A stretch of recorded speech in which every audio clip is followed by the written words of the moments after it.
nosso terceiro dia da semana especial de Sukkot, respondendo a perguntas de vocês aqui pelo YouTube. Eu sou Yair Alon e esse é o Zohar Diário.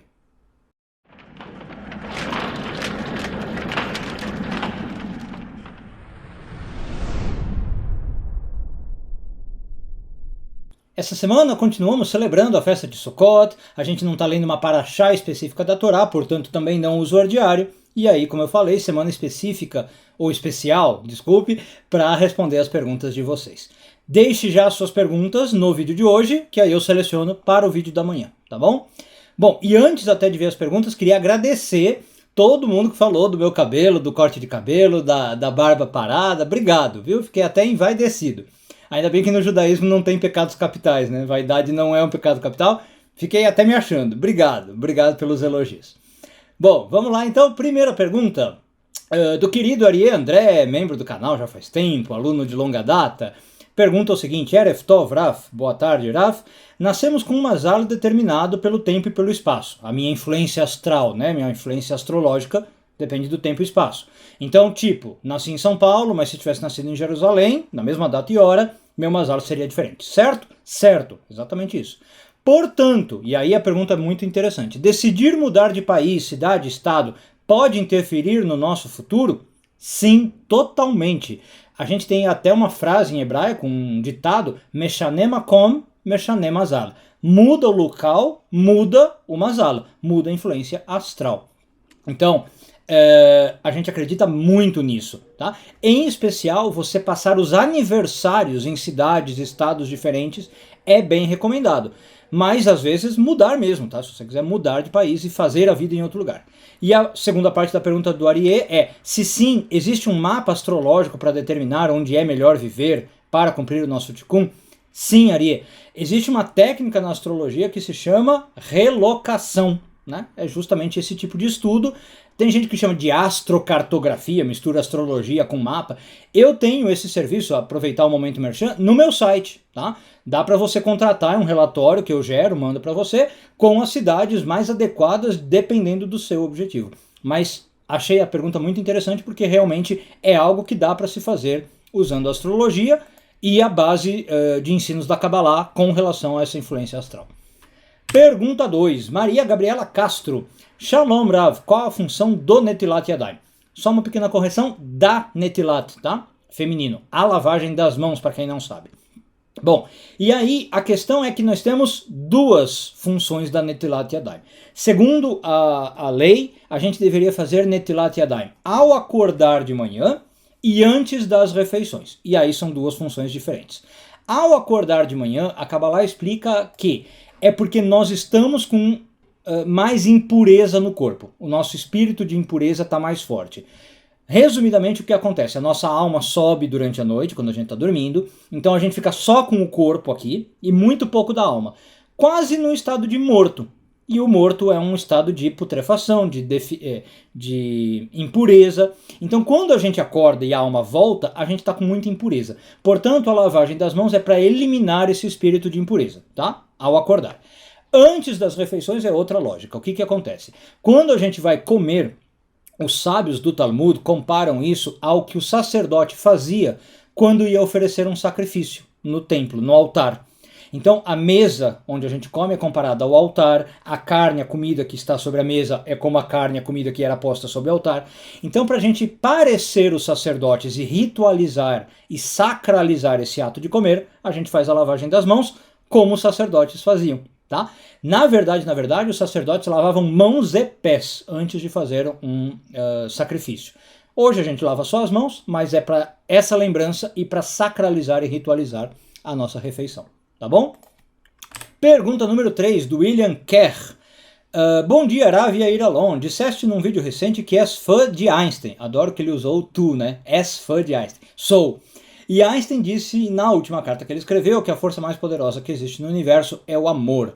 Como a Kabbalah melhor retrata o amor de Ein Sof. Bom, eu gostei da ligação que você fez, Einstein com Kabbalah, né? Eu também faço essas ligações. E gostei da sua pergunta, amor de Ein Sof. Bom, vamos lá. Primeira coisa, Ein Sof por si só, não dá pra gente falar que ele é só amor. Ein Sof o nome hebraico já dá essa ideia, né? Sem fim, infinito. Tudo é Ein Sof. Todas as forças estão em Ein Sof. Tudo que a gente conhece vem de Ein Sof. Então não só amor, tá? Mas por que eu achei interessante a sua pergunta, William? Que eu quero entrar nisso sem ser muito técnico. Para Kabbalah, o ato de criação do mundo, de criação do universo, do homem, do ser humano, de tudo que existe, é um ato de amor. Por quê? Vamos lá. Como eu falei, sem ser muito técnico. A Kabbalah explica que no início, quando nada existia, Ein Sof ocupava tudo, certo? A realidade era Ein Sof. E aí, num certo momento, Ein Sof decidiu criar algo, não vou entrar nos motivos por quê, e para isso ele precisou se retrair, se recolher e criar um espaço onde ele não estivesse, né? Que ele não ocupasse, para que pudesse surgir o mundo, o universo, o ser humano e tudo, tá? Caso ele ocupasse tudo, não tinha como algo surgir. Então esta retração a gente chama na Kabbalah de tzimtzum, é uma contração mesmo, e fica um espaço vazio pela primeira vez. Bom, este ato é considerado de amor. Vamos pensar por quê? E inclusive é uma lição muito bonita para nós. Porque para que algo exista, para que o outro exista, eu me retiro, eu me encolho, eu me diminuo para permitir a existência do outro. Percebe como é um ato de amor? Em vez de esse Ein Sof ocupar tudo e ser, digamos, egóico, egoísta, ele fala, não, eu quero que mais algo além de mim exista, e eu dou espaço para isso. Então a Kabbalah acaba dizendo que essa é uma lição para nós na vida. Muitas vezes a gente precisa aprender nas nossas relações amorosas a fazer isso, né? Sair um pouco de cena para que o outro exista, para que o outro seja quem ele é, para que ele possa viver como ele é, para que a criatura possa estar ali. Quando eu sou muito espaçoso, digamos assim, eu ocupo tudo, isso não é um ato de amor, é um ato de egoísmo. Eu estou querendo que tudo seja do meu jeito e eu não dou o espaço do outro, tá? Então, enfim, eu estou sendo breve, estou sendo resumido, mas acho que deu para entender. Pergunta 4. Sabrina Hauck. Bom dia, Rabino Yair. Gostaria de saber por que existe inverno astral. Eu achei legal aí o ato falho, né? Inferno astral, não inverno astral. Por que ele acontece antes do aniversário? Se existe alguma maneira de não passar por isso? Eu tô próxima do meu aniversário, sempre fico estranho. Então, a rigor, Sabrina, essa coisa de inferno astral é lenda, tá? É crendice. Não há nenhum motivo específico para a gente ficar mal perto do aniversário. A Kabbalah não explica motivos que justifiquem isso, tá? Muito menos do ponto de vista astrológico, que é o que deveria fazer algum sentido. Agora, por que pode ter essa sensação? Não estou falando que a sua sensação é falsa, né? Estou falando que o conceito de inferno astral não se aplica. O que pode acontecer?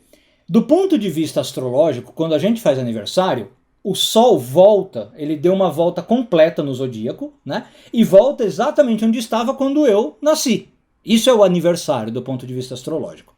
Então o que pode acontecer? Às vezes, quando eu nasci, o Sol estava no que a gente chama de aspectos negativos com outros planetas. Tá? Não quero de novo entrar em detalhes técnicos, mas por exemplo, o Sol pode estar fazendo uma oposição a Marte, estar 180 graus de distância de Marte. Né? Pode estar fazendo uma oposição a Saturno, que também é um planeta chato. Então sempre que você vive o seu aniversário, essa oposição volta a se instalar, digamos assim.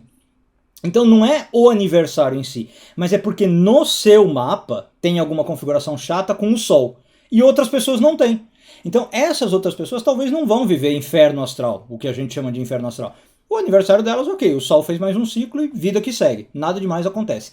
Algumas pessoas podem ter esse incômodo, provavelmente é isso, tá? Uma configuração da carta natal. E aí tem alguma maneira de não passar por isso? Não, infelizmente não. Se é algo que está ali no mapa natal, todo aniversário vai reativar essa energia. Claro que você amadurecer, você entender o que está acontecendo, você pode ficar um pouquinho melhor. Mas que essa energia pode vir, pode. Tá? Para fazer um paralelo, antes de avançar para a próxima pergunta, é mais ou menos o que também muita gente percebe, assim, fim de ano, né? A gente sabe que muita gente fica mal, fica mais deprimida, né? Época nos países católicos, Natal, Ano Novo, né? Não é nada astrológico que explique, mas é o clima geral e aquela pessoa fica influenciada, tá? Então, às vezes com a maturidade emocional ajuda, mas não é necessariamente que isso vá embora, tá bom? Pergunta 5. Bom dia, diamante de Deus. Obrigado, Miriam. Quais são as linhagens principais a linhagem principal do judaísmo, as linhagens principais do judaísmo e as diferenças. Eu achei essa pergunta bem legal, porque assim, muita gente me pergunta e eu acho que eu nunca tratei disso em público, então aproveitando o vídeo de hoje para isso. Hoje, basicamente, a gente fala de 3 linhas no judaísmo, tá? Claro que dá para fazer outras divisões, mas basicamente, a gente fala da linha ortodoxa, da linha conservadora ou tradicional e da linha reformista. Qual que é a principal diferença? O quanto essas linhas permitem adaptar as leis da Torá e dos sábios. A linha ortodoxa, como diz o nome, ortodoxa significa em grego caminho correto, né? Eu não quero mudar nada. Então são aquelas pessoas mais ligadas às leis como elas vêm há 2000 anos para nós, né? E elas não estão muito dispostas a mudar. Depois eu vou dar um exemplo prático que vai mostrar bem isso, tá? Esses são os ortodoxos. Eles preferem seguir a tradição sem muita mudança. A linha conservadora tradicional, apesar do nome tradicional, ela já está disposta a algumas concessões. Ela fala assim, ok, eu entendo que tem a tradição, mas os tempos mudaram. Nós temos modernidade, nós temos tecnologia, tem coisas que mudaram e que eu posso rever os conceitos. E a linha reformista é a mais tranquila de todas. Como diz o nome, ela reforma bastante livremente as leis, né, da Torá, dos sábios, inclusive abolindo algumas, em alguns casos, falando, olha, essa lei funcionava lá atrás, hoje eu não preciso nem questão de modernizar, eu posso abolir totalmente. Então vou dar alguns exemplos, vai. Questão que hoje, né, muito se discute nessas 3 linhas. Mulher pode ser rabina? Um ortodoxo vai falar, não, não pode. Nunca teve rabina na história do judaísmo. Há 2000 anos a gente funciona sem rabina, então vamos continuar seguindo essa tradição. E não tem rabina. A linha conservadora, como eu falei, já começa a pensar, olha, talvez, dá para ter, talvez numa ocasião especial ou outra, talvez não um cargo completo de rabino, tá? E a reformista já fala, com certeza, hoje já vivemos na modernidade, já tem homens e mulheres trabalhando, né, com igualdade de emprego, de salário, então também dá para ter rabinas, certo? Um outro exemplo, só para ficar um pouco mais claro, variações, por exemplo, no processo de conversão, tá? Que também é outro tema que sempre me perguntam. A linha ortodoxa, ela é super estrita para fazer conversões, né?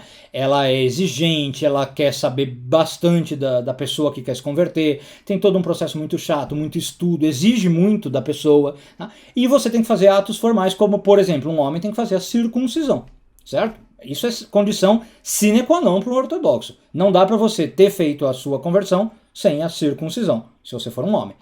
Já na linha reformista, por exemplo, que é o extremo, eu já ouvi falar de conversões sendo feitas sem a circuncisão, né? Os rabinos da linha reformista falam assim, olha, não sei se é necessário.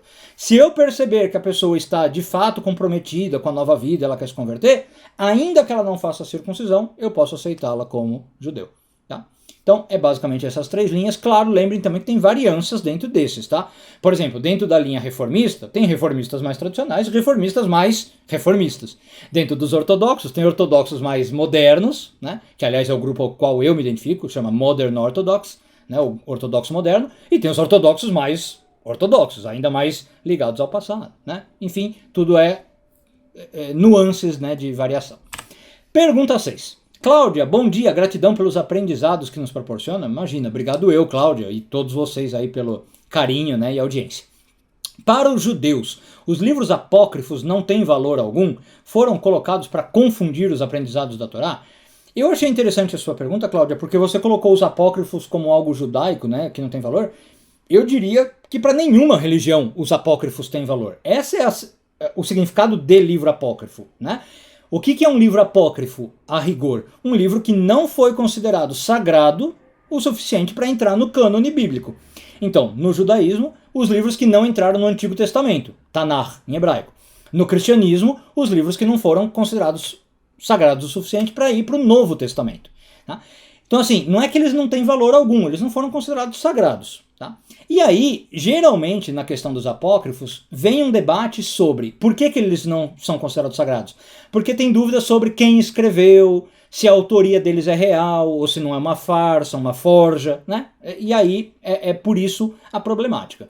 Então, às vezes eles ficam como literatura paralela, né? Você não estuda como sagrada, mas tem coisa interessante para sim aprender, para ler, com pitadas de sal, sabe? Você tem que saber ler, né, a literatura apócrifa, não dá para acreditar em toda ela. E aí então eu achei interessante que na segunda parte você pergunta, foram colocados para confundir os aprendizados da Torá? Na verdade eles não foram colocados, justamente, eles são tirados para não confundir, é o contrário. Eles não são postos no cânone bíblico para não confundir, e algumas pessoas leem por conta. Por exemplo, na Kabbalah a gente lê alguns livros, né, tem algum interesse, por exemplo, o livro de Raziel, né, mas você não considera ele tão sagrado quanto os outros. Essa é a ideia, tá bom? Pergunta 7, do Tirso Meirelles. Prezado Yair, a minha pergunta é, como compatibilizar a reencarnação com a ressurreição dos mortos? Se a pessoa reencarnar muitas vezes, qual o corpo que seria ressurreto? E aqueles já cremados e que não tem mais corpo? Nunca entendi direito essa parte da Bíblia. Bom, eu pus essa pergunta, Tirso, porque exatamente como as outras que eu falei, por exemplo, das linhas judaicas, é impressionante o número de pessoas que me perguntam isso. Sem brincadeira, acho que por mês eu recebo 10 vezes essa pergunta. Então, vamos lá, hora de tratar em público. O que acontece do ponto de vista da reencarnação pela Kabbalah, tá bom? Que tem diferença com outras visões, por exemplo. O Espiritismo é outra coisa, totalmente diferente. Muita gente não entende essa questão. A alma, segundo a Kabbalah, ela não é unitária como a gente imagina. Ela tem fragmentos. Tá? Então, uma alma pode ter muitos fragmentos, o Luria entra em detalhes nisso no livro das reencarnações, mas para simplificar eu vou falar de 613 fragmentos. Então vamos supor, a alma que está em mim hoje, vamos supor que é a primeira vez que ela veio aqui para a Terra, tá? Ela tem 613 partes. Quando eu morro, não necessariamente essas 613 partes vão para uma pessoa na segunda encarnação. Pode ser que vá 300 partes para uma pessoa e 300 partes para outra, deu 613 para outra. E 3 pessoas vivendo na mesma época estão com a mesma alma, digamos assim. Deu para entender? Com partes dessa alma. E essas partes podem se subdividir e podem ocupar vários corpos. Então isso explica a famosa pergunta, como é que isso junta com a teoria da ressurreição? Um corpo pode estar com uma parte da alma. Uma alma pode fazer 613 corpos, por exemplo. Então, na época da ressurreição, não tem contradição entre as teorias, percebe? Esses 613 corpos vão voltar. Por quê? Porque todos eles são uma alma que estava fragmentada. É isso que aconteceu. Cada um vai voltar com o fragmento que tinha quando estava vivo. O Luria explica isso. E essa alma, em vez de ser una, como eu falei que a gente está pensando, está em 613 partes, em 613 corpos. Tudo bem? Bom, aí você fala uma segunda coisa, que é o caso do cremado, aí é uma coisa à parte, tá? E, curiosamente, a Kabbalah não explica muito o caso do cremado, até porque não era normal, né, cremar corpos. Então, eu nunca vi uma explicação muito satisfatória do que acontece. Mas dá a entender que quando a pessoa crema o corpo, ela vai ressurgir, só que o processo vai ser um pouco mais demorado, um pouco mais doloroso, porque o processo natural seria deixar o corpo apodrecer, né, o corpo decompor. Como isso não foi feito, a ressurreição é um pouco mais complicada. E só para acabar, Tiro, se você fala, nunca entendi direito essa parte da Bíblia. Isso não é da Bíblia, tá? Tem um vídeo meu, eu vou deixar aqui de indicação, sobre reencarnação. Se não me engano foi da série O Cabalista Responde. Um vídeo bem mais longo, quase 1 hora ou talvez 2 horas.